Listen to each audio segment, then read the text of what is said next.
Good evening students. आज की class में हम डिस्कस करेंगे कंसंट्रेशन टर्म्स।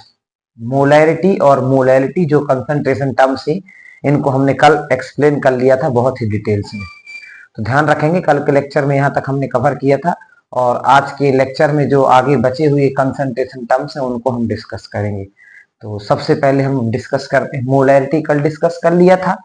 मोलैरिटी का फॉर्मूला क्या आया था हमारे पास? Molarity number of moles of solute upon volume of solution, और जो वॉल्यूम ऑफ सॉल्यूशन था इसको हमने लिया था इन लीटर में। फिर इसके प्लेस पे number of moles of solute की वैल्यू रख दी थी यहाँ पर W B upon M D into 1000 divided by भी। ये मोलैरिटी का फॉर्मूला हमने कल यहाँ पर सॉल्व किया हुआ था। दूसरा एक और फॉर्मूला हमने यहाँ पर देखा था, molality small M equal to W B upon M B into 1000 divided by WA. WB given mass of solute, MB molar mass of solute, WA given mass of solvent। तो इन सारी चीजों का डिस्कशन हम कल की क्लास में कर चुके थे। यहाँ तक हमारा फिनिश हो चुका था और इसके न्यूमेरिकल्स भी हमने मोलैरिटी के किए हुए थे। मोलैरिटी के न्यूमेरिकल्स जो है अभी हम बाद में करेंगे। न्यूमेरिकल्स के लिए अलग से लेक्चर लगाएंगे। जो भी एनसीईआरटी में न्यूमेरिकल्स होंगे केवल हम उन्हीं को सॉल्व करेंगे और उसके अलावा देखेंगे। अभी पहले मेन जो प्रेफरेंस है हमारा वो एनसीईआरटी के जो न्यूमेरिकल्स हैं उनके लिए रहेगा। बट उसके पहले हम पूरी थ्योरी कंप्लीट कर लें। जब तक थ्योरी कंप्लीट नहीं होती तब तक न्यूमेरिकल्स करने का कोई मतलब नहीं है। और जैसे थ्योरी में जो भी फॉर्मूला आते जाएगा उसी के अकॉर्डिंग न्यूमेरिकल्स को भी सॉल्व करते चलेंगे। तो आज हमारे पास जो टर्म्स है नेक्स्ट है वो है नॉर्मेलिटी। वो हमारे पास टर्म्स है नॉर्मेलिटी। ध्यान रखेंगे, अभी इससे क्वेश्चन कम आते हैं जो बोर्ड एग्जाम में है, क्योंकि आप देखेंगे एनसीईआरटी में नॉर्मेलिटी डायरेक्ट नहीं दी हुई है। जो चैप्टर फर्स्ट है सॉल्यूशन चैप्टर, इसमें नॉर्मेलिटी डायरेक्ट आपको नहीं गिवन है। इसके बाद भी इससे क्वेश्चन कई बार आपसे पूछे जा सकते हैं, इसलिए इस टॉपिक को कवर करना है। तो सबसे पहले तो हम नॉर्मेलिटी का फॉर्मूला कैलकुलेट कर लेते हैं और थोड़ा सा फिर ध्यान देंगे, इसमें बहुत सारी बेसिक चीजें। एक्चुअली में नॉर्मेलिटी जो है हमारे पास ये है number of gram equivalent, number of gram equivalent of solute present, number of gram equivalent of solute, gram equivalent of solute present in 1 liter of solution। 1 liter of solution is known as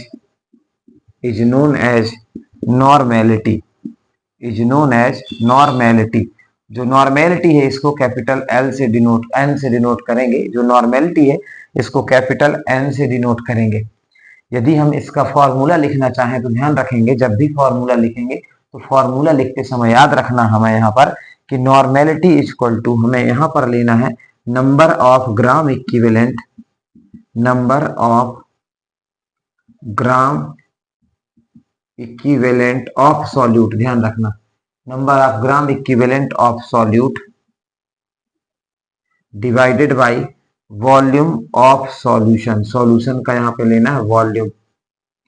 molarity के जैसे है, लेकिन molarity में हम लोग number of moles of solute लेते हैं, यहाँ पर नंबर ऑफ ग्राम इक्विवेलेंट लेना है।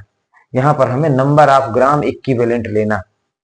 तो जो नंबर ऑफ ग्राम इक्विवेलेंट लेंगे, अब इनको कैसे फाइंड करें? ये तो नई टर्म्स आ गई आपके पास, नंबर ऑफ ग्राम इक्विवेलेंट। अरे सर आपने क्या बोल दिया, बहुत ज्यादा टफ बता दिया। जी हाँ, ये न्यू टर्म्स है अपने पास। नंबर ऑफ जो ग्राम इक्विवेलेंट है बिल्कुल न्यू टर्म्स आई है, लेकिन बिल्कुल भी परेशान होने की जरूरत नहीं है। इसको हम थोड़ा सा बेसिक समझेंगे कि किस तरीके से हम जो नंबर ऑफ ग्राम इक्विवेलेंट है इसको फाइंड कर सकते हैं, है ना। किस तरीके से नंबर ऑफ ग्राम इक्विवेलेंट को हम फाइंड कर सकते हैं। तो ध्यान से देखेंगे, एक हमारे पास फॉर्मूला होता है नंबर ऑफ ग्राम इक्विवेलेंट का। पहले मैं बता देता हूं, फिर इसके प्लेस पे हम इसके फॉर्मूले को फाइनली ड्राइव करेंगे। फाइनली ड्राइव यहाँ पर कर लेंगे। जो नॉर्मेलिटी है, नॉर्मेलिटी का फाइनल फॉर्मूला हम यहाँ पर निकाल लेंगे। तो जो नंबर ऑफ ग्राम इक्विवेलेंट होते हैं इसको कैसे निकालें, तो ध्यान से देखेंगे। जो नंबर ऑफ ग्राम इक्विवेलेंट है, नंबर ऑफ ग्राम इक्विवेलेंट है आपके पास, इसको कैसे फाइंड करें? तो जो नंबर ऑफ ग्राम इक्विवेलेंट है इनको फाइंड करने के लिए ध्यान से देखेंगे, गिवन मास अपॉन इक्विवेलेंट मास। अपने पास यहाँ फॉर्मूला रहेगा given mass upon equivalent mass, equivalent mass.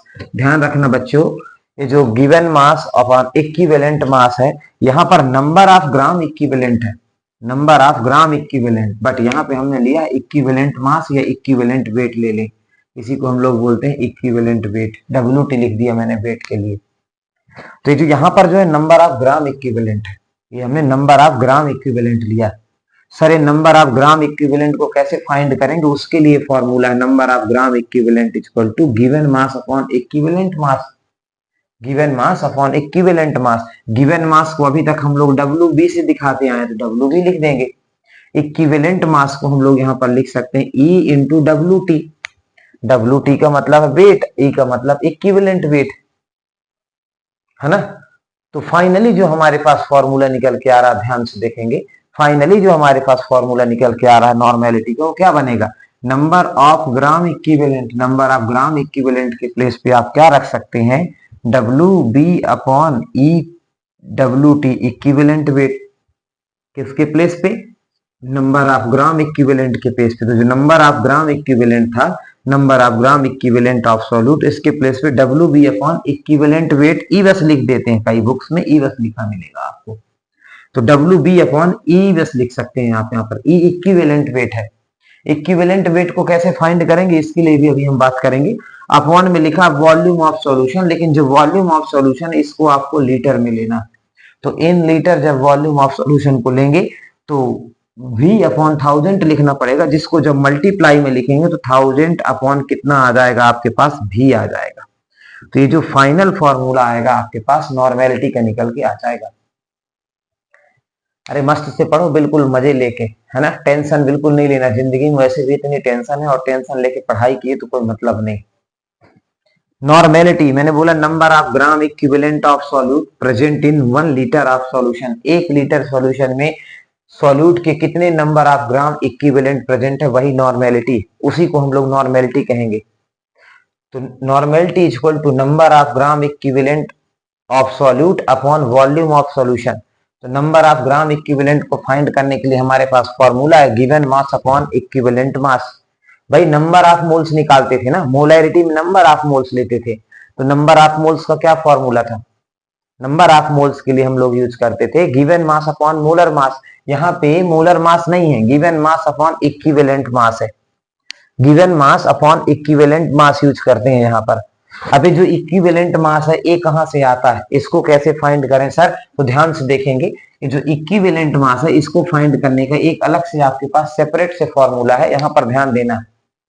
Equivalent mass equal to आपके पास जो फॉर्मूला होता है वो होता है गिवन मास, मैंने बोला क्वेश्चन में, मतलब WB रहेगा यहाँ पर आपके, नहीं सॉरी, आपके पास आएगा molar mass, molar mass upon आपके पास आ जाएगा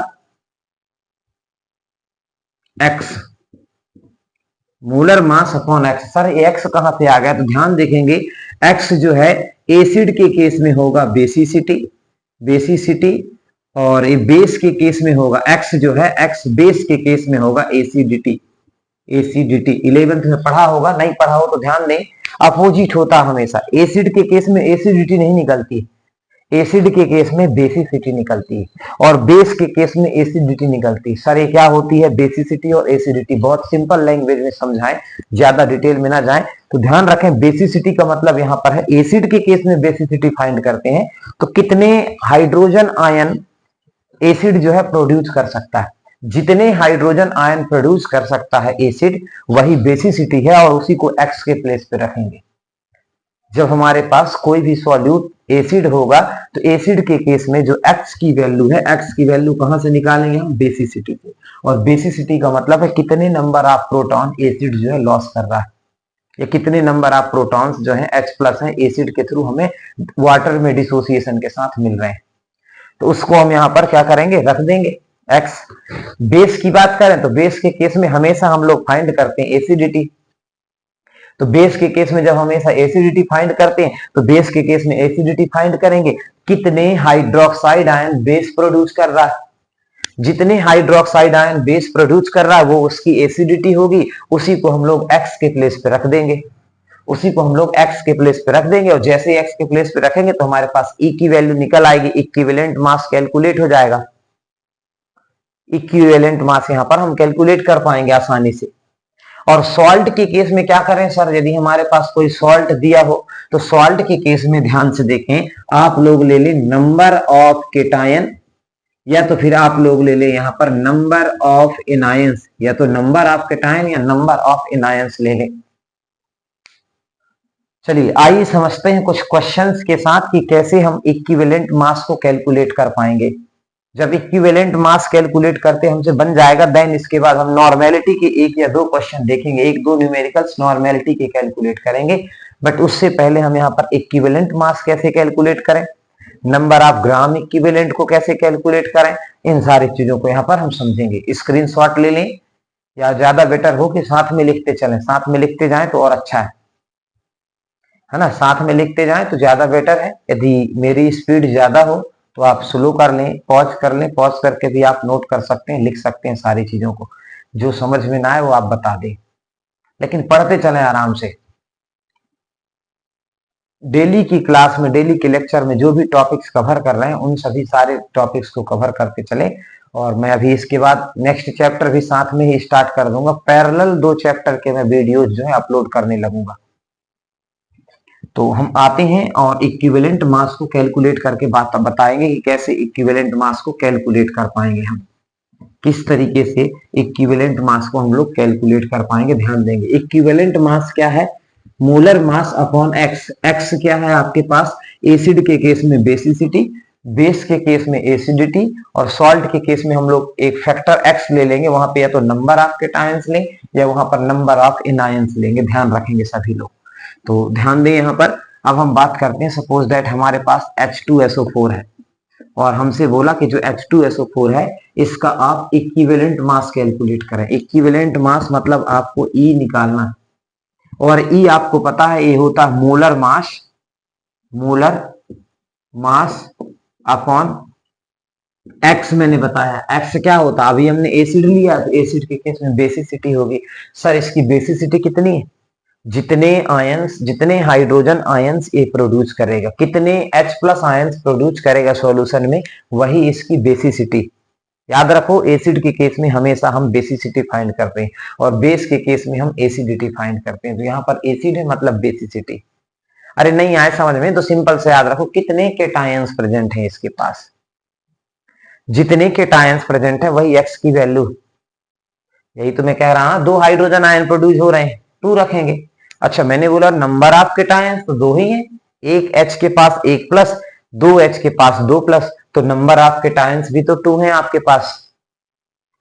तो यहां पर क्या किया हमने, नंबर ऑफ केटायंस को यहां पे रख देंगे। मॉलिक्यूलर मास कैसे फाइंड करेंगे, ध्यान से देखेंगे।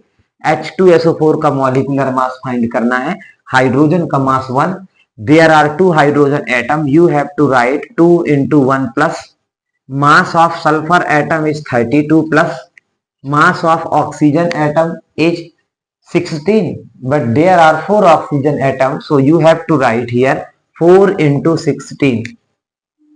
Then you can solve 2 1 जा 2, तो 2 plus 32 plus 16 4 जा 64, total you will get 98 U. This is the molar mass, sorry molar mass है तो you will get gram mole inverse 98. This is the molar mass of H2SO4. You can write here 98 upon X. X means मैंने आपसे बता दिया, या तो acid होगा तो बेसिसिटी लेंगे, बेस होगा तो एसिडिटी लेंगे, या सिंपल एसिडिटी बेसिसिटी को गोली मारो आप तो सीधे पे आ जाओ कॉन्सेप्ट पे, कितने केटायंस आपके पास प्रेजेंट है। जिस कंपाउंड का इक्विवेलेंट मास कैलकुलेट कर रहे हैं उसके पास कितने केटायंस प्रेजेंट है, इससे हम कैलकुलेट कर देंगे, इससे हम प्रॉपर तरीके से कैलकुलेट कर पाएंगे तो आ जाएगा आंसर। तो हमारे पास 2 H+ आए हैं तो 2 से डिवाइड कर देंगे, जैसे 2 से डिवाइड करेंगे तो 49 आएगा। This is the equivalent weight of H2SO4। हमेशा याद रखिए जो H2SO4 है, वैसे तो आपसे फाइंड करके आना चाहिए कि जो H2SO4 है इसका इक्विवेलेंट वेट कितना होगा। तो H2SO4 का जो इक्विवेलेंट वेट होता 49 होगा। इसी तरह से सेकेंड एग्जांपल देखें, हमारे पास HCl है और HCl का इक्विवेलेंट वेट फाइंड करना, तो सबसे पहले आप इसका मोलर मास फाइंड कर लें। हाइड्रोजन का मास 1, Cl का मास 35.5 और ये टोटल आ जाएगा आपके पास 36.5 ग्राम। तो HCl का जो मोलर मास है हमारे पास 36.5 मोलर मास आ गया। मॉलिक्यूलर मास भी आप कह सकते हैं इसको। आगे देखें, अब इसके बाद हम इक्विवेलेंट वेट का फॉर्मूला लगाएंगे। तो equivalent weight is equal to molecular mass. कितना मॉलिक्यूलर मास है? 36.5 अपॉन एक्स। एक्स का मतलब अब एसिड लिया तो एसिड के केस में बेसिसिटी। अरे सर अभी आप कह रहे थे एसिडिटी बेसिसिटी। हाँ, एसिडिटी बेसिसिटी आप छोड़िए, आपको सीधे HCl पे कितने केटायंस प्रेजेंट है? एक ही केटायन प्रेजेंट है H प्लस, तो 1 से डिवाइड करेंगे। 1 से डिवाइड करेंगे तो कितना आएगा? 36.5। तो यही इसका इक्विवेलेंट वेट है, यही इसका मॉलिक्यूलर वेट है। HCl का जो इक्विवेलेंट वेट है वो भी 36.5 है, मॉलिक्यूलर वेट जो है वो भी 36.5 है। इसी तरीके से और देखते हैं। आइए थर्ड एग्जांपल यहां पर बात कर लेते हैं NaOH की। NaOH का पहले मोलर मास फाइंड करें। सोडियम का मास होता है 23, ऑक्सीजन मास 16 एंड हाइड्रोजन का mass 1। Total you will get here 40 grams. You have to find equivalent weight. Equivalent weight is equal to molecular mass. Molecular mass है 40 upon base है, तो base के case में acidity. Acidity या simple सा कह दें आप नंबर ऑफ केटायंस और एनायंस। ठीक है ना, सिंपल सा आप कह दें यहां पर नंबर ऑफ केटायंस और एनायंस। जो NaOH है आपके पास, है ना, NaOH के केस में यहां पर NaOH के केस में कितने केटायंस प्रेजेंट है? एक ही केटायन प्रेजेंट है। एक केटायन प्रेजेंट है तो ये आ जाएगा आपके पास 40। तो यही इसका इक्विवेलेंट वेट है और यही इसका क्या हो जाएगा आपके पास? मॉलिक्यूलर मास या मॉलिक्यूलर वेट। तो इस तरीके से आप इक्विवेलेंट वेट फाइंड कर सकते हैं। ध्यान रखेंगे नॉर्मेलिटी में पहले इक्विवेलेंट वेट फाइंड करिए। इक्विवेलेंट वेट फाइंड करने के बाद आप उसके फॉर्मूले में वैल्यू को पुट कर सकते हैं और कैलकुलेट कर सकते हैं। जब तक आप इक्विवेलेंट वेट को पुट नहीं करेंगे वहां पर, तब तक आप उसकी वैल्यू नॉर्मेलिटी फाइंड नहीं कर पाएंगे। अब हम देखते हैं कुछ न्यूमेरिकल्स भी करेंगे इसके, किस तरीके से हमें न्यूमेरिकल्स करने हैं और भी एग्जाम्पल कर सकते हैं। याद रखेंगे एक्स जो है हमारे पास एक फैक्टर होता है। एसिड के केस में बेसिसिटी बोलते हैं, बेस के केस में एसिडिटी बोलते हैं। लेकिन आपको ऐसा कुछ भी नहीं करना है। यदि समझ में नहीं आ रहा, कंफ्यूजन हो रहा, तो आप सिंपल सा कितने केटायंस कितने एनायंस आपके मॉलिक्यूल या कंपाउंड के पास प्रेजेंट है, जितने भी केटायंस प्रेजेंट है उसकी वैल्यू आप रख के मोलर मास को डिवाइड कर दीजिए, तो आपके पास इक्विवेलेंट वेट है, फाइंड हो जाएगा, इक्विवेलेंट वेट आ जाएगा। एक क्वेश्चन करते हैं, बहुत सिंपल सा क्वेश्चन, बहुत ज्यादा टफ नहीं करना है, ध्यान देंगे। आपसे एक क्वेश्चन बोल रहे हैं यहां पर, calculate normality of a solution, calculate normality of solution containing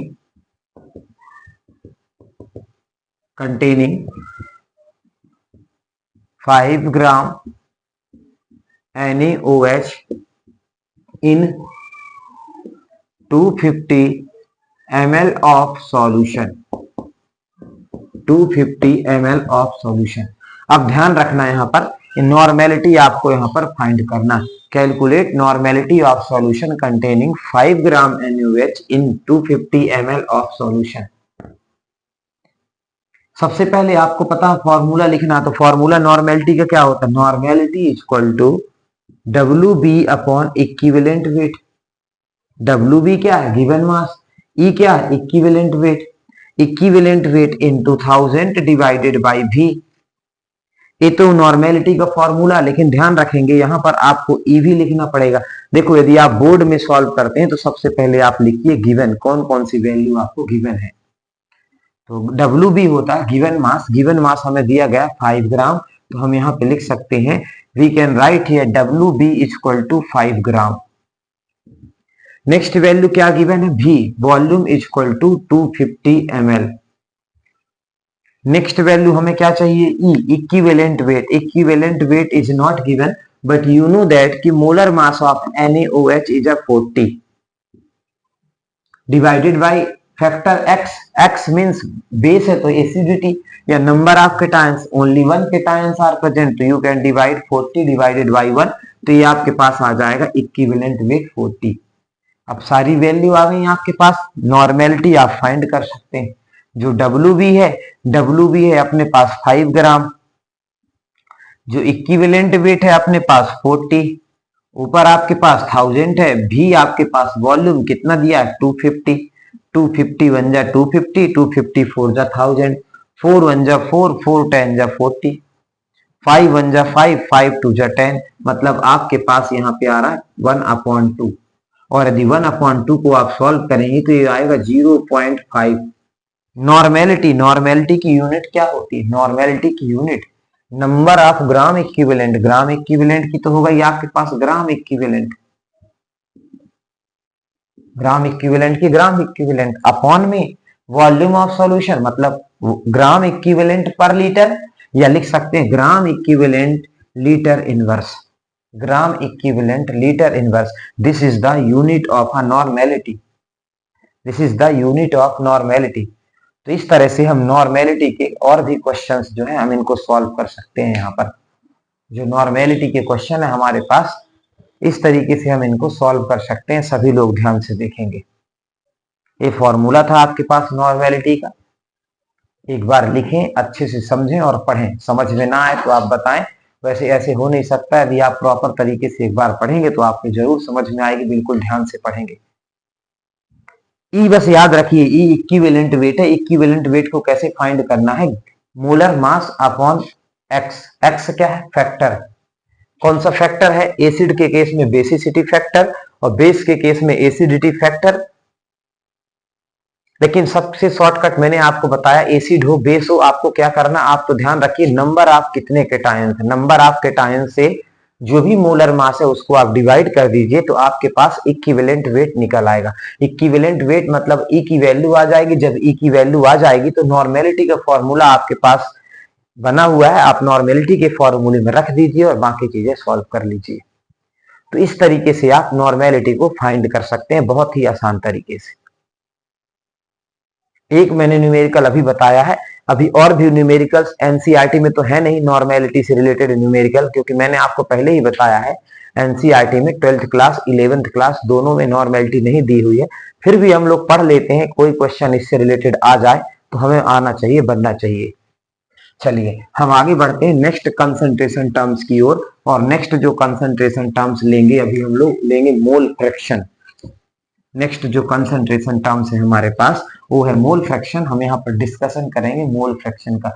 लेकिन मोल फ्रैक्शन से पहले ध्यान से समझना, मैं आपसे बोलूं कि एक आपके पास क्लास है, क्लास कोई भी क्लास, 5th 4th क्लास कोई भी आप ले लें। चलो हमने बोला 5th क्लास है। 5th क्लास की जो टोटल स्ट्रेंथ है, टोटल स्ट्रेंथ जो है वो है 50। टोटल स्ट्रेंथ 50 है, उसमें जो गर्ल्स है, नंबर ऑफ गर्ल्स है वो 20 है और जो नंबर ऑफ बॉयज है वो आपके पास 30। अब यदि हम आपसे बोले कि आपको गर्ल्स का फ्रैक्शन फाइंड करना है या आपको बॉयज का फ्रैक्शन फाइंड करना है तो कैसे फाइंड करेंगे? मैंने बोला क्लास में टोटल जो स्ट्रेंथ, 5th क्लास है, 5th क्लास की टोटल जो स्ट्रेंथ है वो 50 है और 50 टोटल स्ट्रेंथ में थे गर्ल्स का और बॉयज का फ्रैक्शन कैलकुलेट करना है। तो कैसे निकालेंगे फ्रैक्शन? ध्यान से देखें, बहुत छोटी क्लास का क्वेश्चन है, 4th 5th में हम लोग निकालते थे फ्रैक्शन। यदि हमें गर्ल्स का फ्रैक्शन निकालना है तो क्या लिखेंगे? Number of girls upon total strength, number of girls upon total strength 50। इसी तरह से यदि बॉयज का फ्रैक्शन फाइंड करना हो तो number of boys upon total strength, boys कितने हैं अपने पास 30, टोटल स्ट्रेंथ कितनी है अपने पास 50। तो इससे हमें बॉयज का फ्रैक्शन मिल जाएगा और इससे हमें गर्ल्स का फ्रैक्शन मिल जाएगा। हमारा एम गर्ल्स और बॉयज का फ्रैक्शन कैलकुलेट करना नहीं है, हमें तो यहां पर समझना है मोल फ्रैक्शन। हम यहां पर बात करेंगे मोल फ्रैक्शन की। ये जो मोल फ्रैक्शन है ना, मोल फ्रैक्शन को हम लोग काई से रिप्रेजेंट करते हैं। काई एक्स जैसा बनाते हैं इस साइन को, बट रियल में इसको बोला जाता है काई, इसको बोला जाता है काई, CHI काई। चाई बोल दो, इसको बोलना है चाई भी बोल दो। आपको तो ये मतलब ये साइन बनना चाहिए, एक्स जैसा आप साइन बना दो, हो गया आपका मोल फ्रैक्शन। लेकिन ध्यान रखना, अभी जो चैप्टर पढ़ रहे हैं हम लोग, ये पूरे चैप्टर का नाम सॉल्यूशन है। हमें जो मोल फ्रैक्शन निकालना है सॉल्यूशन के अंदर निकालना है। सॉल्यूशन के अंदर हमारे पास एक तो होगा सॉल्यूट और दूसरा कंपोनेंट है हमारे पास यहाँ पर सॉल्वेंट। सॉल्यूट को हम लोग बी से रिप्रेजेंट कर रहे हैं, सॉल्वेंट को हम लोग ए से रिप्रेजेंट कर रहे हैं। सॉल्यूशन के अंदर सॉल्यूट भी है, सॉल्यूशन के अंदर सॉल्वेंट भी है, मतलब दो कंपोनेंट है। मैंने आपसे क्या बोला, क्लास में 50 स्टूडेंट है, 50 स्टूडेंट में से कुछ गर्ल्स हैं आपके पास और कुछ आपके पास बॉयज हैं। इसी तरीके से मैंने यहां पर बोला सॉल्यूशन में हमें फ्रैक्शन निकालना है। किसका फ्रैक्शन? एक तो सॉल्यूट का फ्रैक्शन निकालेंगे और एक तो सॉल्वेंट का फ्रैक्शन फाइंड करेंगे। सॉल्यूट का फ्रैक्शन और सॉल्वेंट का फ्रैक्शन, दोनों फ्रैक्शन निकालेंगे। लेकिन ध्यान दें यहाँ पे मोल फ्रैक्शन लिखा है, मतलब नंबर ऑफ मोल्स के बेस पे निकालेंगे। सॉल्यूट के कितने नंबर ऑफ मोल्स सॉल्यूशन के अंदर प्रेजेंट है, number of moles of solute present in solution, या number of moles of solvent present in a solution. Solution के अंदर सॉल्वेंट के कितने नंबर ऑफ मोल्स प्रेजेंट है। अभी मैंने आपको बताया नंबर ऑफ मोल्स क्या होता है, number of moles equal to given mass upon molar mass. Number of moles equal to given mass upon molar mass, मैंने आपको पहले एक्सप्लेन कर दिया, कल भी एक्सप्लेन किया था। बहुत ज्यादा रोल है नंबर ऑफ मोल्स का इस चैप्टर में, ध्यान रखें। जितने भी कंसंट्रेशन टर्म्स हैं इसका बहुत ज्यादा रोल हो जाता है नंबर ऑफ मोल्स में। तो मैंने बोला हमें मोल फ्रैक्शन निकालना, मतलब सॉल्यूशन का मोल फ्रैक्शन फाइंड करना। और सॉल्यूशन का मोल फ्रैक्शन फाइंड करना है तो सॉल्यूशन में आपके पास दो कंपोनेंट होते हैं, एक तो होता है सॉल्यूट, दूसरा होता है आपके पास सॉल्वेंट। सॉल्यूट की कितने नंबर ऑफ मोल्स हैं इस सॉल्यूशन के अंदर और सॉल्वेंट के कितने नंबर ऑफ मोल्स हैं इस सॉल्यूशन के अंदर, वही हमारे पास मोल फ्रैक्शन निकल आएगा। तो ध्यान से देखें, सबसे पहले हम लिखते हैं मोल फ्रैक्शन की डेफिनेशन। कैसे डेफिनेशन लिखना, एक्चुअली में जो मोल फ्रैक्शन है, it is a ratio of number of moles of one component number of moles of one component and number of moles of all the component। चलिए मस्ती कर रहे। It is a ratio of number of moles of one component and number of moles of all the component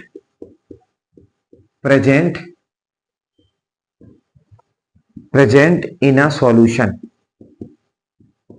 ध्यान रखेंगे solution के अंदर दो component है, तो number of moles of one component and number of moles of all the component present in solution. यही हमारे पास मोल fraction है, यही हमारे पास मोल फ्रैक्शन है, number of moles of solute present in solution. ध्यान रखेंगे fraction, it is the ratio of number of moles of one component and number of moles of all the component present in solution. देखिए mole fraction को denote करते हैं काई से। आइए हम लिखते हैं मोल फ्रैक्शन कंपोनेंट ए के लिए, ए मतलब सॉल्वेंट के लिए। जब सॉल्वेंट के लिए मोल फ्रैक्शन लिखेंगे तो किस तरीके से लिखेंगे, सॉल्वेंट के मोल फ्रैक्शन को कैसे कैलकुलेट कर सकते हैं। सॉल्वेंट के मोल फ्रैक्शन के लिए यहां पर लिख पाएंगे हम मोल फ्रैक्शन ऑफ सॉल्वेंट या mole fraction of component A equal to number of moles of A upon total number of moles of solution. Solution के अंदर दो ही चीजें तो हैं आपके पास, दो ही कंपोनेंट है, एक तो सॉल्वेंट है दूसरा सॉल्यूट है, एक सॉल्वेंट है दूसरा सॉल्यूट है। तो नंबर ऑफ मोल्स जब टोटल लेंगे तो दोनों के ही नंबर ऑफ मोल्स को तो प्लस करेंगे, ये नंबर ऑफ मोल्स ए, ये नंबर ऑफ मोल्स बी।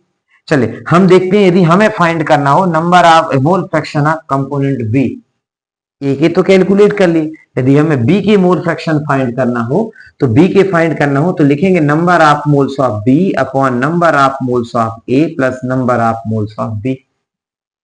भाई एक्चुअली में है क्या मोल फ्रैक्शन, ये कह रहा है it is a ratio of number of moles of one component and number of moles of all the component present in solution.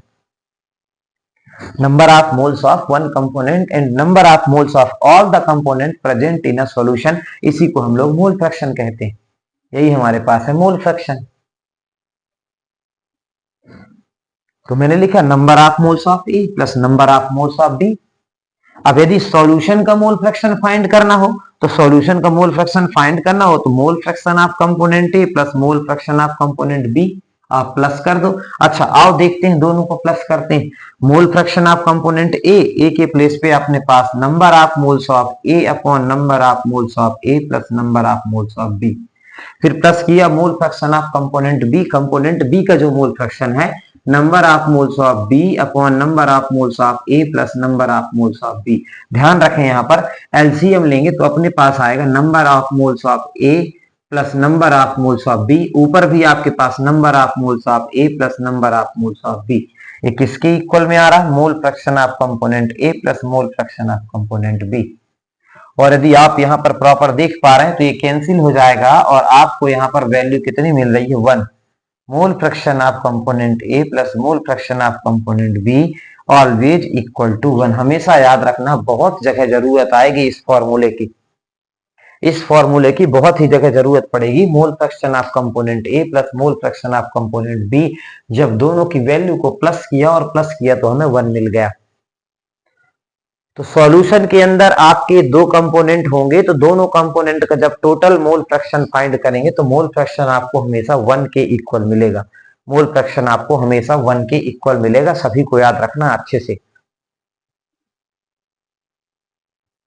ठीक। अच्छा, डेफिनेशन सभी को समझ में आ गई? स्क्रीनशॉट ले लें, स्क्रीनशॉट ले लें। 1 2 3।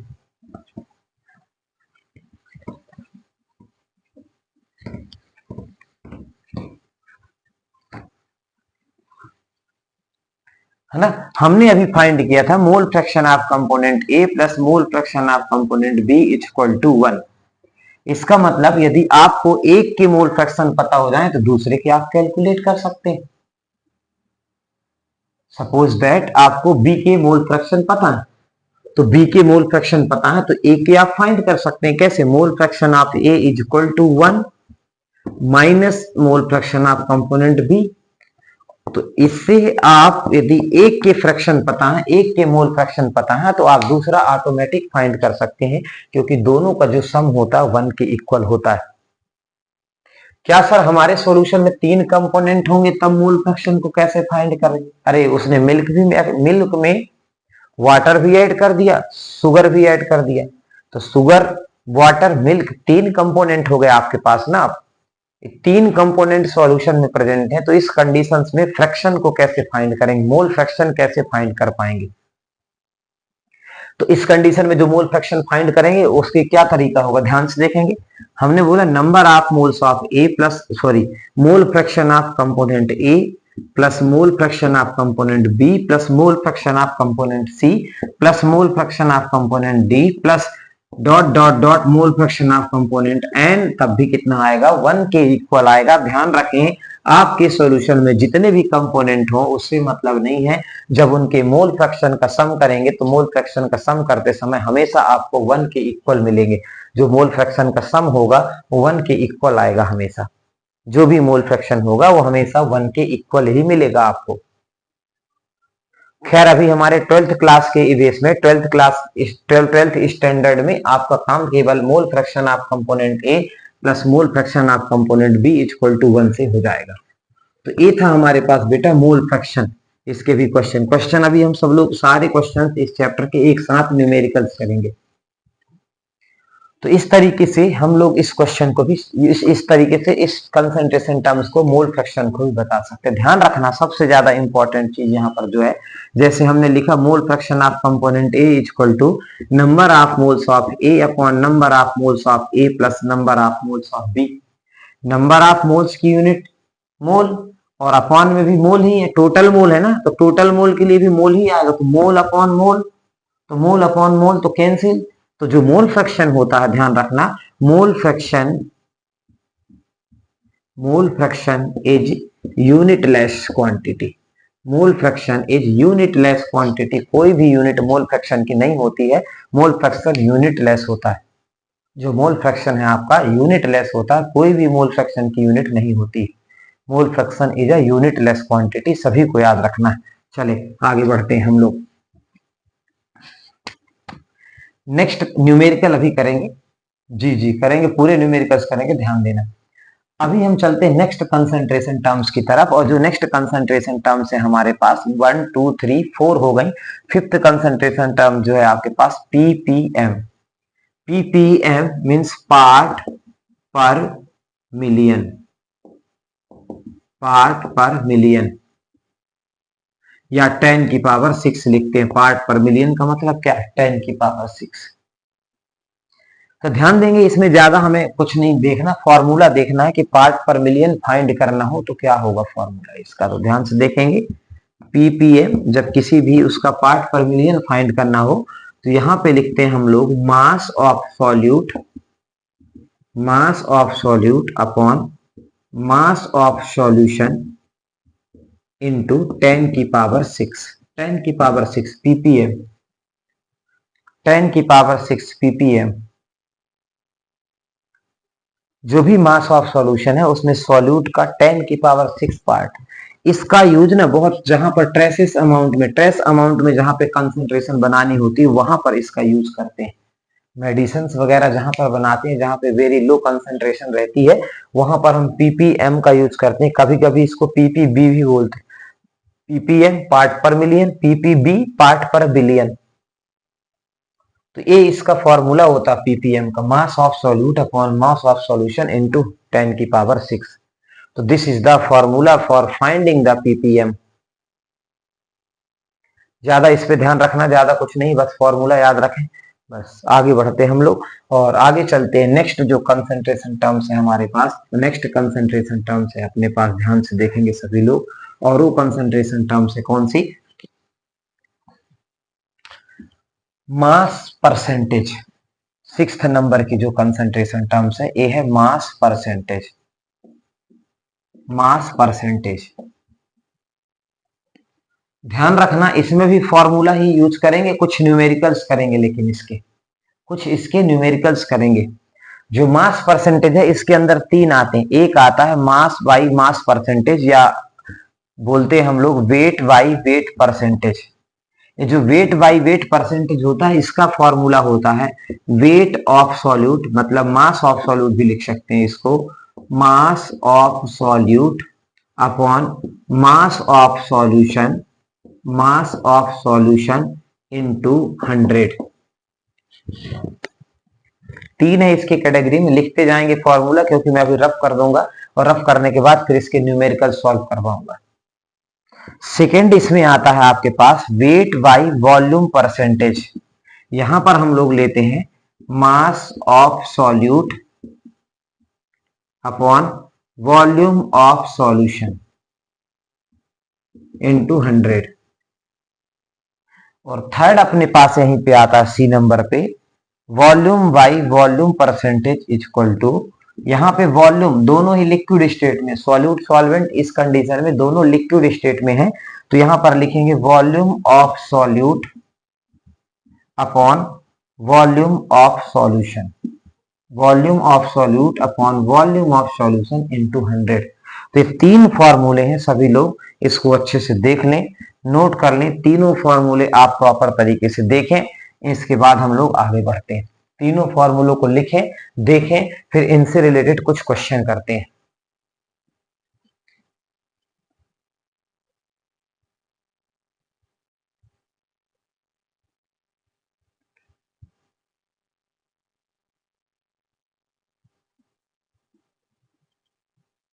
ठीक है, हो गए 1 2 3।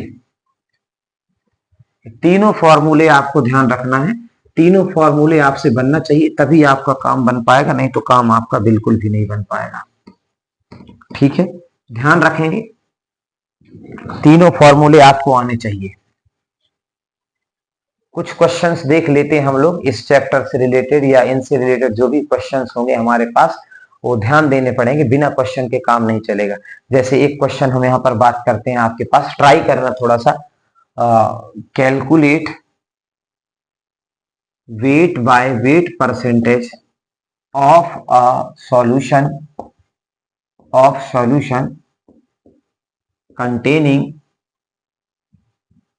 containing 5 gram NaCl in 95 gram of water. Wait by weight percentage बोला है आपसे, और वेट बाय वेट परसेंटेज बोला है, तो आप वेट बाय वेट परसेंटेज का जो भी फॉर्मूला है उसको आप यहाँ पर अप्लाई कर सकते हैं। वेट बाय वेट परसेंटेज का जो भी फॉर्मूला है आपके पास वो अप्लाई कर सकते हैं। क्या फॉर्मूला था, weight by weight percentage equal to weight of solute, weight of solute कितना दिया आपके पास 5 ग्राम, आप लिख सकते हैं ना, आपने लिखा था फॉर्मूला में मास of solute upon mass of solution into 100। ध्यान देना, मास ऑफ सॉल्यूट आपके पास 5 है, मास ऑफ सॉल्यूशन आपके पास कितना है? यदि आप 95 लिख रहे हैं तो ये तो वाटर है, वाटर मतलब सॉल्वेंट का मास है। यदि आप केवल 95 लिख रहे हैं तो 95 जो मास है वाटर का मास है, सॉल्वेंट का मास है। यहां पर आपको मास ऑफ सॉल्यूशन लेना, सॉल्यूशन का मास मींस सॉल्यूट का जो मास है और जो सॉल्वेंट का मास है, दोनों को प्लस कर देंगे। दोनों को प्लस करेंगे तो हमें इसका मास मिल जाएगा 5 प्लस 95 इंटू हमारे फॉर्मूले में 100 है। इसको सॉल्व करेंगे तो 5 अपॉन 100 इंटू 100, 100 से 100 कैंसिल, तो कितने परसेंट सॉल्यूशन आ रहा है आपके पास? जो weight by wait percentage of solute है वो 5% आ रहा है। Weight by wait percentage of solute जो है वो अपने पास 5% निकल के आ रहा, 5% कैलकुलेट हो रहा।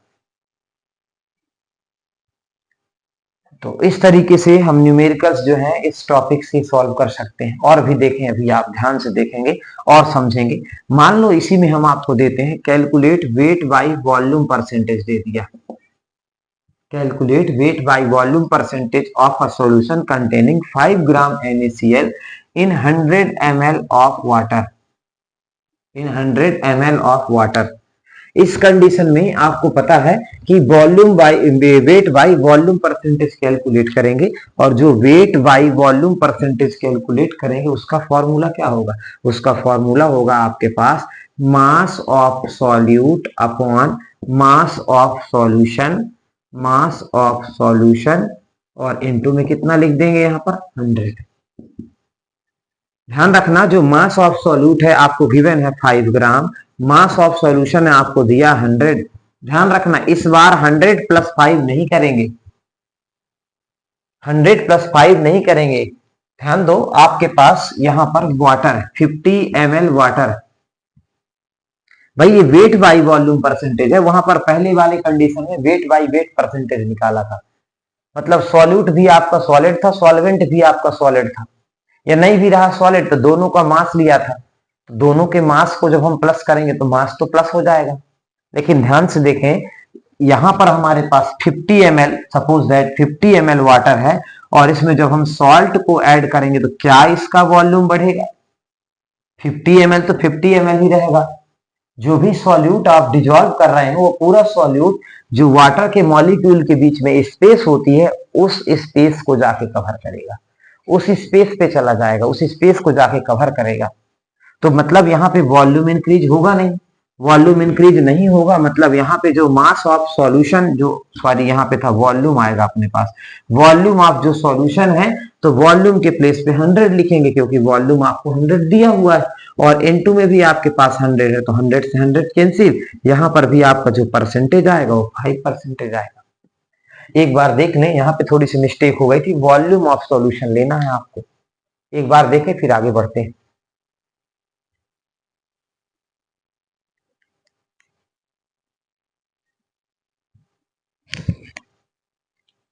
है ना, देख लिया सभी ने, कोई दिक्कत तो नहीं किसी को कहीं पर?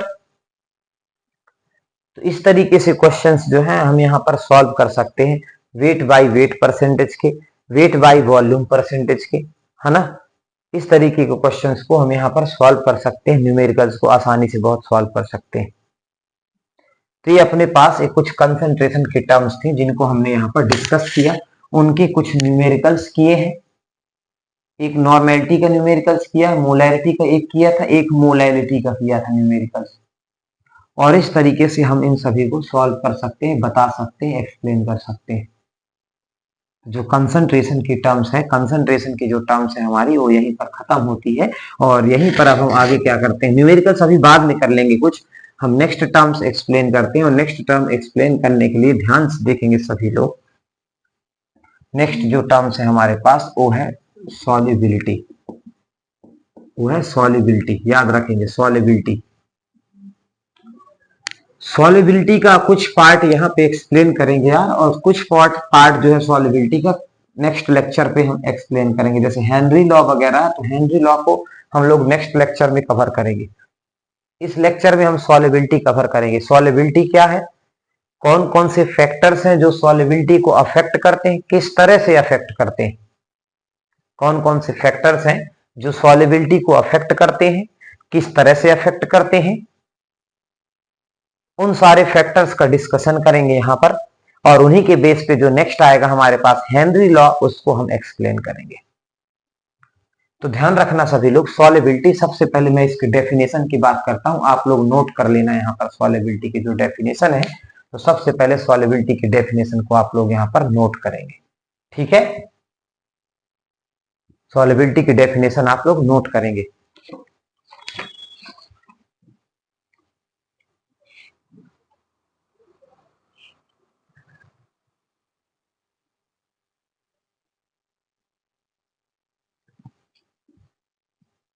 सॉल्युबिलिटी की क्या डेफिनेशन है? मैक्सिमम, ध्यान से देखेंगे, maximum maximum amount of solute, amount of solute that can be dissolved, that can be dissolved in given amount of solvent at room temperature,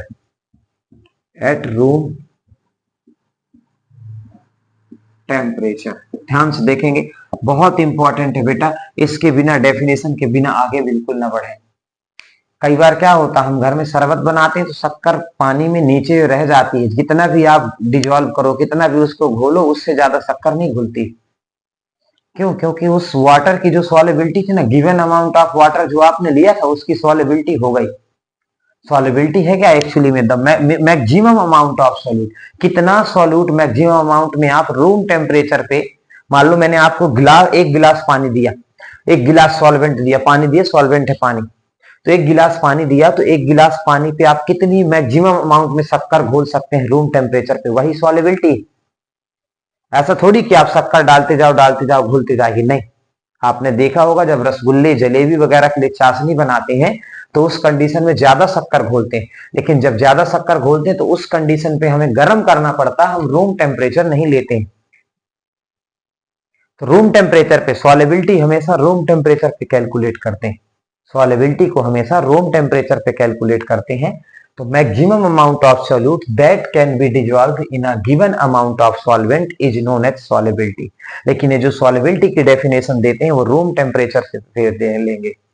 solubility की डेफिनेशन है, इसको हम रूम टेम्परेचर के बेस पे बताएंगे, रूम टेम्परेचर के base पे explain करेंगे। Maximum amount of solute that can be dissolve in a given amount of solvent at room temperature, room temperature पे जितना भी सॉल्वेंट दिया गया है उसमें मैक्सिमम अमाउंट ऑफ कितना सॉल्यूट डिजॉल्व कर सकते हैं, that is solubility.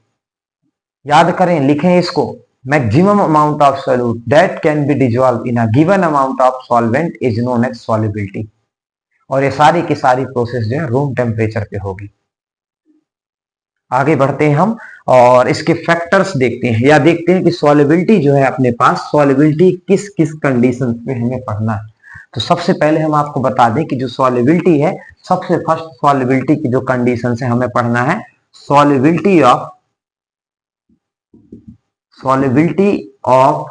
Solid in a liquid, liquid के अंदर, solubility of a solid in liquid, liquid में सॉलिड की क्या सॉल्युबिलिटी है, या सॉलिड को जब डिजॉल्व करें लिक्विड में तो क्या सॉल्युबिलिटी पे इफेक्ट आएगा, कौन कौन से जो फैक्टर्स होंगे अफेक्ट करेंगे, ये सारे फैक्टर्स को हमें समझना है यहां पर फर्स्ट पॉइंट पे। सॉल्युबिलिटी, जब हम सॉलिड को लिक्विड में डिजॉल्व करें, तो सॉलिड को जब लिक्विड में डिजॉल्व करेंगे तो कौन कौन से ऐसे फैक्टर्स होंगे जो रिस्पॉन्सिबल होंगे, कौन कौन से फैक्टर्स होंगे जो सॉल्युबिलिटी को अफेक्ट करेंगे।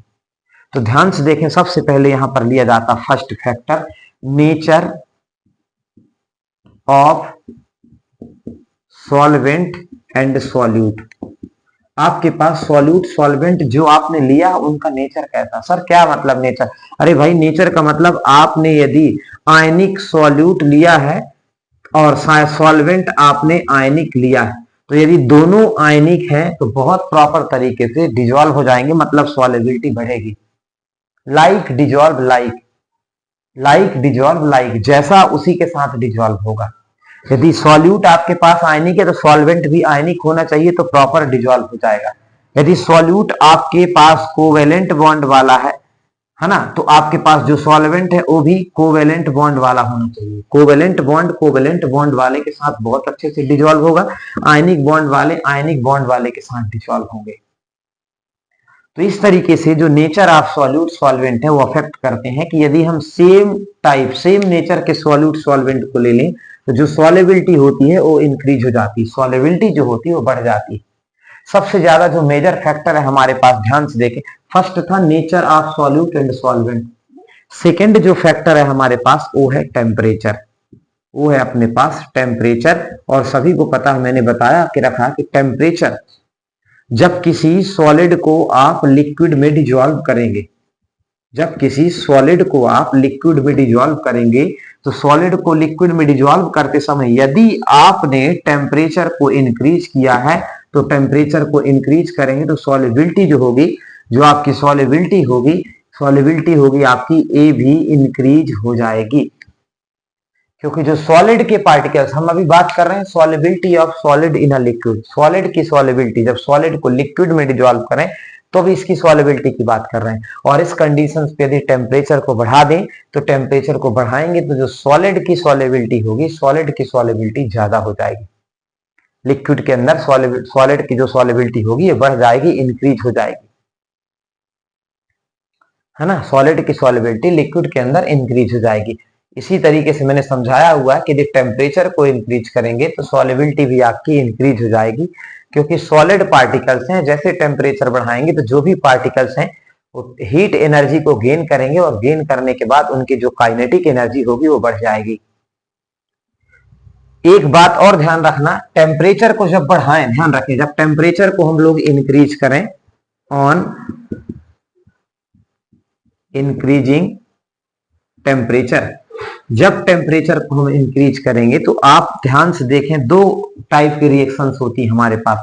एक रिएक्शन तो है अपने पास एक्सोथर्मिक और दूसरी रिएक्शन हमारे पास है एंडोथर्मिक। याद रखना, एंडोथर्मिक रिएक्शन का मतलब है जब हम टेम्परेचर देंगे तो हीट को एब्जॉर्ब करेंगी। जो भी एंडोथर्मिक रिएक्शंस होंगी, एंडोथर्मिक रिएक्शंस टेम्परेचर मतलब हीट को एब्जॉर्ब कर रही हैं, और यदि हीट को एब्जॉर्ब करती है एंडोथर्मिक रिएक्शन, इसका मतलब है टेम्परेचर इंक्रीज हो रहा है। और टेम्परेचर इंक्रीज हो रहा है तो जो सॉल्युबिलिटी है, जो आपकी सॉल्युबिलिटी है ये भी इंक्रीज होगी। तो सिंपल सा कह सकते हो कि एंडोथर्मिक के केस में, एंडोथर्मिक रिएक्शन के केस में जब टेम्परेचर को इंक्रीज किया जाता है, या एंडोथर्मिक रिएक्शन के केस में सॉल्युबिलिटी इंक्रीज होती है। एंडोथर्मिक मतलब हीट को एब्जॉर्ब करेंगे, हीट एब्जॉर्ब करेंगे तो टेम्परेचर बढ़ेगा, और टेम्परेचर बढ़ेगा तो सॉल्युबिलिटी भी आपकी बढ़ेगी। लेकिन यहीं पर यदि हम देखें कि जब हम एक्सोथर्मिक रिएक्शन की बात करें तो एक्सोथर्मिक रिएक्शन का मतलब हो गया इसने हीट बाहर निकाला। मेरे पास कंटेनर है, ये कंटेनर में कोई भी रिएक्शन हो रही है। एक्सोथर्मिक रिएक्शन मतलब इसकी हीट जो है सराउंडिंग में ट्रांसफर हो रही है, और जब इसकी हीट सराउंडिंग में ट्रांसफर होगी मतलब इसके अंदर का जो टेम्परेचर होगा वो डाउन हो जाएगा, और जब अंदर का टेम्परेचर डाउन हो जाएगा तो जो सॉल्युबिलिटी होगी सॉलिड की लिक्विड के अंदर वो भी डाउन हो जाएगी। जो सॉल्युबिलिटी होगी आपकी ये भी क्या हो जाएगी, कम हो जाएगी। तो याद रखना है कि सॉलिड की लिक्विड के अंदर जो सॉल्युबिलिटी है टेम्परेचर बढ़ाने पे इंक्रीज होती है, किसके केस में, एंडोथर्मिक रिएक्शन के केस में। और यदि आपके पास एक्सोथर्मिक रिएक्शन है तो एक्सोथर्मिक रिएक्शंस क्या करती हैं, एक्सोथर्मिक रिएक्शंस क्या करती हैं, जो भी अंदर हीट थी, जो भी टेम्परेचर है उसको कम कर देती हैं। जो भी एक्सोथर्मिक होती रिएक्शंस होती हैं उसके अंदर के टेम्परेचर को कम कर देती हैं। तो फाइनली क्या निकला, टेम्परेचर एंडोथर्मिक रिएक्शन के लिए जब बढ़ाएंगे तो सॉल्युबिलिटी बढ़ेगी, एक्सोथर्मिक रिएक्शन के लिए सॉल्युबिलिटी कम होगी। सीधी सी बात यह है। हम थर्ड फैक्टर की तरफ चलते हैं, और थर्ड फैक्टर है हमारे पास यहाँ पर प्रेशर। अभी हम किसकी बात कर रहे हैं, जब हमारे पास सॉलिड को डिजॉल्व करें, किसमें, सॉलिड इन लिक्विड, जब हम सॉलिड को लिक्विड में डिजॉल्व करें तब की बात चल रही है अभी हमारे पास। जब हम सॉलिड को लिक्विड में डिजोल्व करें तभी की बात कर रहे हैं। 1 मार्क्स क्वेश्चन में पूछा जाता है, on increasing temperature solubility of solid in a liquid will be increase. True है कि फॉल्स है? तो ट्रू है। फिल इन द ब्लैंक्स में पूछ सकता है, तो फिल इन द ब्लैंक्स में भी आप लिख सकते हैं। थर्ड जो फैक्टर है वो है अपने पास प्रेशर, और सभी को मालूम है यहां पर जो हमारे पास सॉल्यूट है, सॉल्यूट हमने लिया हुआ है सॉलिड स्टेट में, तो there will be no effect of pressure on solubility of solid in a liquid. There is no effect of pressure on solubility of solid in a liquid. जब solid को liquid में dissolve करेंगे और यदि pressure को increase करें या decrease करें तो कोई भी इफेक्ट नहीं पड़ेगा, कोई फर्क नहीं होगा। प्रेशर को आप बढ़ाएं और सॉलिड को लिक्विड में डिजोल्व कर रहे हैं, प्रेशर को इंक्रीज कर रहे हैं, तो कोई भी इफेक्ट नहीं आएगा, क्योंकि सॉलिड के पार्टिकल्स पहले से पास पास में हैं। अब और ज्यादा प्रेशर बढ़ाएंगे तो भी पार्टिकल पास में नहीं आएंगे, पहले से एक दूसरे से पास में। तो इस कंडीशंस में हम प्रेशर बढ़ाएंगे तो सॉलिड की सॉलिबिलिटी जो लिक्विड के अंदर है उस पर कोई भी इफेक्ट नहीं पड़ेगा। ये 3 आपके पास फैक्टर्स हो गए कि जब सॉलिड को लिक्विड में डिजोल्व करते हैं तो एक तो nature of solute and solvent, second temperature. Temperature में क्या देखा हमने? टेम्परेचर के केस में यदि एंडोथर्मिक रिएक्शन है तो सॉलिबिलिटी बढ़ेगी, और यदि एक्सोथर्मिक रिएक्शन है तो सॉलिबिलिटी आपकी कम हो जाएगी। थर्ड था प्रेशर, तो प्रेशर के केस में जब सॉलिड को लिक्विड में डिजोल्व करेंगे तो प्रेशर का कोई भी इफेक्ट नहीं पड़ेगा। ये अपने पास हो गई सॉलिबिलिटी, ये अपने पास सॉलिबिलिटी हो गई। ध्यान से सभी लोग समझेंगे, सॉलिबिलिटी अपने पास यहाँ पे बता दिया हमने। अब इसके बाद हमारे पास सेकेंड टाइप की जो सॉलिबिलिटी आती है उसको देखना है। सेकेंड टाइप की जो सॉलिबिलिटी है, कौन सी सॉलिबिलिटी है सेकेंड टाइप की? Solubility of a gas, solubility of a gas in liquid. अब अपने पास जो सॉलिबिलिटी है उसको देखना। आप गैस को जब लिक्विड में डिजोल्व करें, गैस को जब लिक्विड में डिजोल्व करें तो क्या सॉलिबिलिटी होगी? जब गैस को लिक्विड में डिजोल्व करेंगे तो सॉलिबिलिटी क्या होगी, कितनी सॉलिबिलिटी होगी, हमें ये ध्यान देना है। जब गैस को लिक्विड में डिजोल्व करेंगे तो सॉलिबिलिटी क्या होगी, क्या इफेक्ट आएगा। तो यहां पर भी ध्यान रखेंगे, नेचर ऑफ गैस जो फर्स्ट फैक्टर होगा वो नेचर ऑफ गैस पे डिपेंड करेगा, लेकिन जो सेकेंड फैक्टर है अपने पास यहाँ पे, जो हम बात करें टेम्परेचर की। अब देखो, यदि टेम्परेचर को बढ़ाएंगे, यदि टेम्परेचर को हम इंक्रीज कर रहे हैं तो जो solubility of a gas liquid के अंदर है वो डिक्रीज हो जाएगी। यदि हम टेम्परेचर को बढ़ाएं, ध्यान से समझें, टेम्परेचर को इंक्रीज करते हैं तो जो solubility of a gas in liquid है वो डिक्रीज हो जाएगी। टेम्परेचर बढ़ाएंगे, टेम्परेचर बढ़ाएंगे तो गैस जो है दूर जाएंगे, गैस के पार्टिकल और दूर जाएंगे, हीट एनर्जी को एब्जॉर्ब करेंगे, गैस के पार्टिकल की काइनेटिक एनर्जी और ज्यादा इंक्रीज होगी और गैस के पार्टिकल दूर चले जाएंगे। दूर चले जाएंगे लिक्विड से तो सॉलिबिलिटी कम हो रही है, डिक्रीज हो रही है। आप यहां पर भी एंडोथर्मिक एक्सोथर्मिक लगा सकते हैं। यदि आपके पास रिएक्शन एक्सोथर्मिक है, एक्सोथर्मिक है मतलब सॉल्यूशन से हीट बाहर सराउंडिंग में जाएगी तो उसके अंदर का टेम्परेचर लो होगा। तो यदि रिएक्शन एक्सोथर्मिक है और टेम्परेचर बढ़ा रहे हैं तो यहाँ पे सॉलिबिलिटी थोड़ी बहुत बढ़ेगी, यहाँ पर सॉलिबिलिटी आपकी इंक्रीज होगी एक्सोथर्मिक के केस में। लेकिन एंडोथर्मिक के केस में जब आप टेम्परेचर को इंक्रीज करेंगे तो सॉलिबिलिटी आपकी डिक्रीज होगी। सॉलिबिलिटी डिक्रीज क्यों होगी? क्योंकि गैस के पार्टिकल्स लिक्विड में डिजोल्व नहीं होंगे।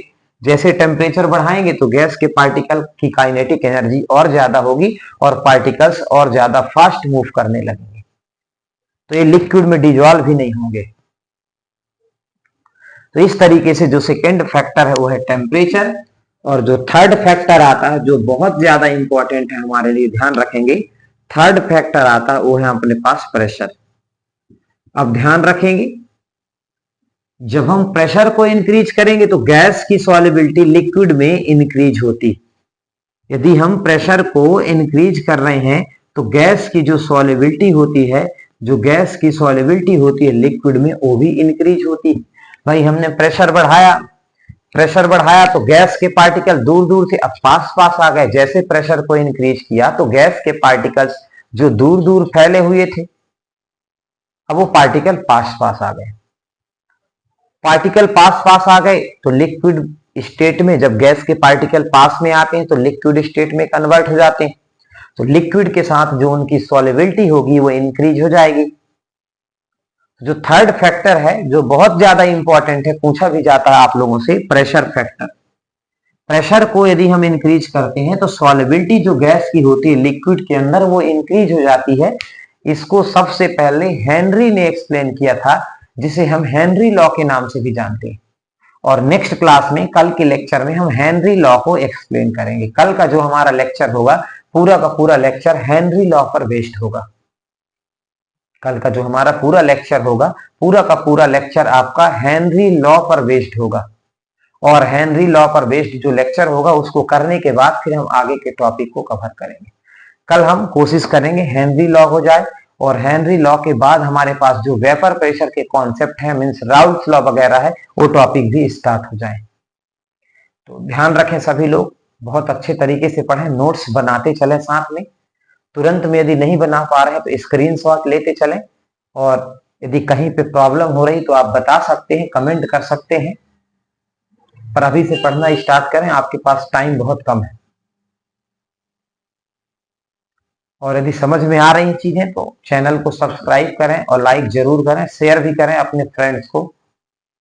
ठीक है, तो कल के लेक्चर में हम डिस्कस करेंगे solubility of a gas in liquid. और solubility of a gas in liquid में जो फैक्टर है हमारे पास वो है अपना प्रेशर। इस फैक्टर को हेनरी लॉ के थ्रू हम लोग कल की क्लास में एक्सप्लेन करेंगे। तब तक के लिए नमस्कार।